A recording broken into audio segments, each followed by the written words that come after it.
We all know how to use EQ in all of our tracks, right? And we practically use EQ to do everything that we need. Before we go right into dynamic EQ, let me just give a brief introduction of what an EQ actually is for people who have not dealt with EQ or for people who don't know what an EQ is. EQ is called as an equalizer, and it basically gives you a graphical representation of all the frequencies available in a track. For example, if you have a vocal track and if you put an EQ plugin on that track, then you will get the information of the different frequencies available in that track. Okay, for example, if it is a female singing, okay, and majority female singers will have frequencies at the higher ranges, right? They all have higher frequencies, so you will see a lot of higher frequencies past 900 hertz, and anything above that you will see a lot of ranges over there. Whereas if you put a male vocal over there, you might see a lot of lower frequency or low mid frequencies that predominate in that plugin. So an EQ plugin basically gives you information about the frequencies in that track, and you can manipulate depending on the frequencies that you need,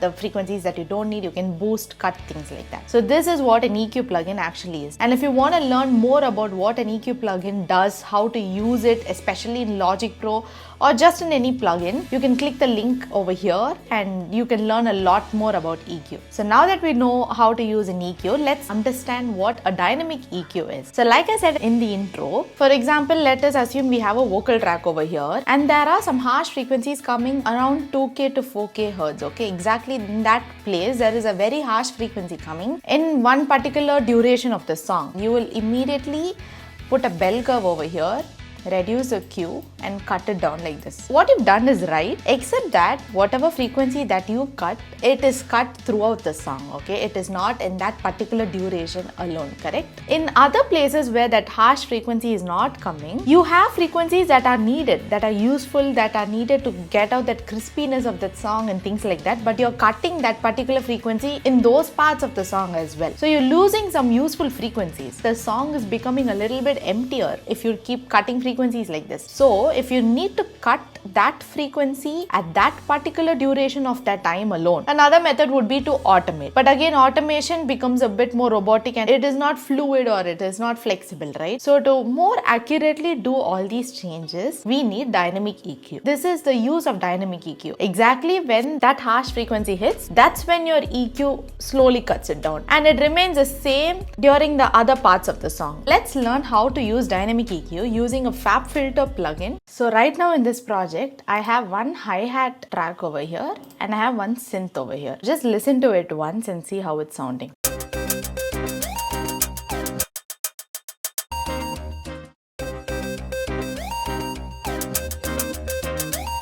So this is our track. It is very evident right now that the higher frequencies are clashing a lot between the synth and hi-hat when they're together, right? When it's played alone, it's not clashing.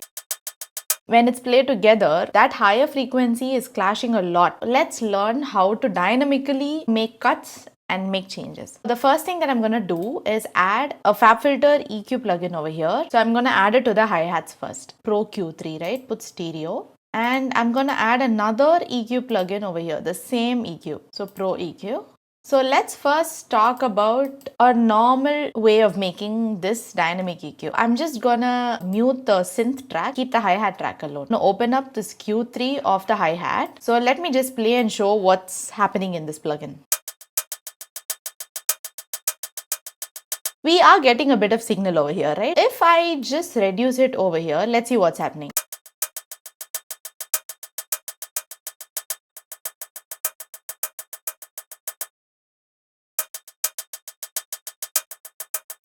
So you can see when I switched it off and switched it on back, a lot of signal is getting lost, right? The problem is only when we cut this much, the synth will be heard properly. Okay, now this is a dramatic change just to illustrate this. Instead of doing this, I'm going to do dynamic EQ. So one way by which you can make it as a dynamic EQ is just to right click and click make dynamic. Now let's see what's happening.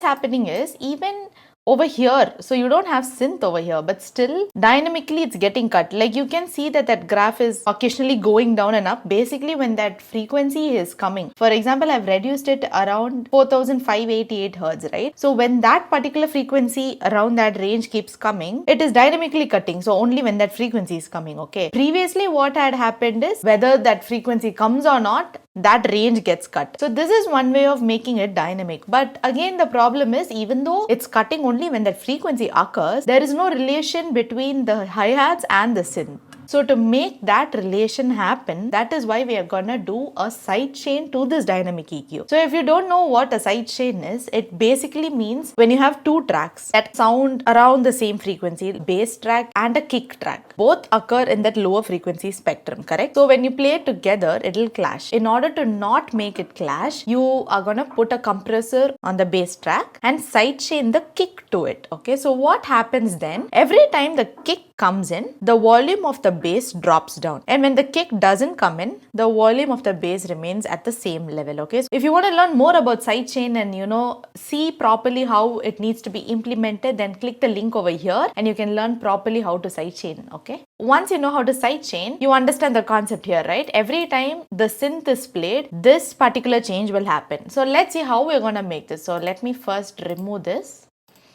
add a new plugin, same thing. So now I'm gonna unmute this. Now what we're gonna do is basically we're gonna sidechain the synth to the hi-hat, okay? So I'm gonna use the hi-hat alone. So I'm gonna open up the hi-hat. I've already added another Q3 plugin to the synth, okay? So let's open up the hi-hat plugin over here. So we have this. When I play,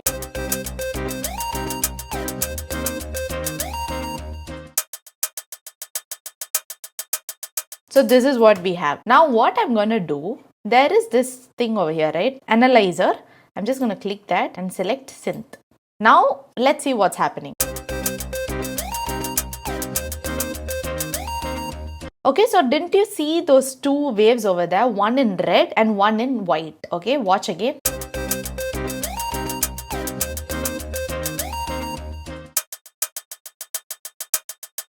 So this white basically represents the frequencies coming out of the hi-hats track, and the red represents the synth track. That is why in this particular portion over here, there is only hi-hats and no synth, and that is why you only have white color lines coming over.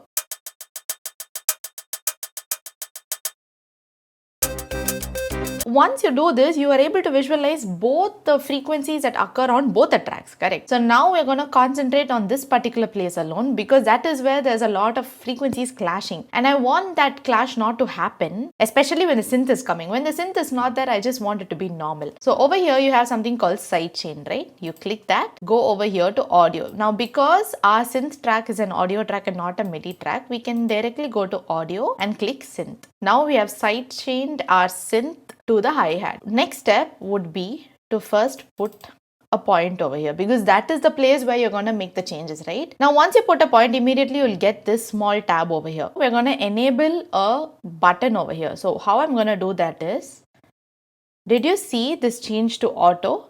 So basically when I came next to this, you can hover over this area and it becomes yellow. You can now hover over here and it becomes red. So when I just clicked it and dragged it a bit, this particular window opened for me. Now there's something called auto over here, right? I'm going to click auto and there's a button over here. I'm going to enable that. That is our sidechain button. Now I want the high frequencies in the hi-hat to reduce when the synth is getting played, and I want that frequencies to come back to normal when the synth is not played. So what I'm gonna do, I'm just gonna play and slowly reduce it, okay? So I'm gonna keep it here, and I'm not gonna reduce using this. I'm gonna reduce using this particular red color knob. I'm just gonna press over here and drag my cursor down. So watch what happens.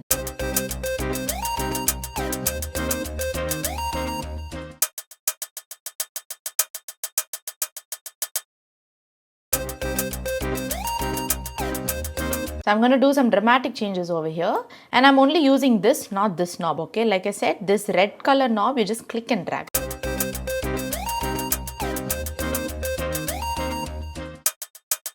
Now we've finished our side chaining. Now notice that this much of a frequency cut is happening to the hi-hat only when the synth is getting played. When the synth stops playing, this cut doesn't happen. It comes back to normal. Apart from that, it'll go down. Okay, watch now.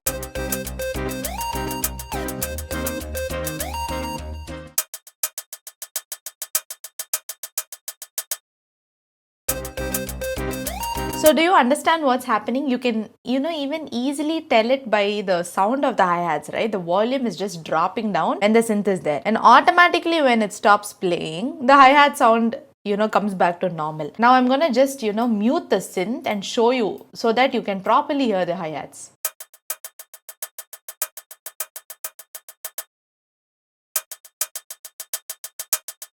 Are you able to differentiate that volume difference? It is so evident that initially the volume is so low because the synth is playing. I've just muted it for now. But the synth is there, right? Because I've sidechained it. No matter what, that signal will be coming, okay? It's just that we won't hear it because I've muted it. This is how you use dynamic EQ. And this is especially useful when you have a lot of clashing frequencies and you just want to edit in certain portions alone, okay? Hope you are able to understand what an EQ is, what is a dynamic EQ, how to use it, how to sidechain using an EQ plugin, and then do dynamic changes to the frequencies. Do try it out when you have those clashing frequencies. And if you have any other doubts, if you have any other questions, put it in the comments. So I hope this video was useful. Thank you so much for watching, and I'll see you guys in another video.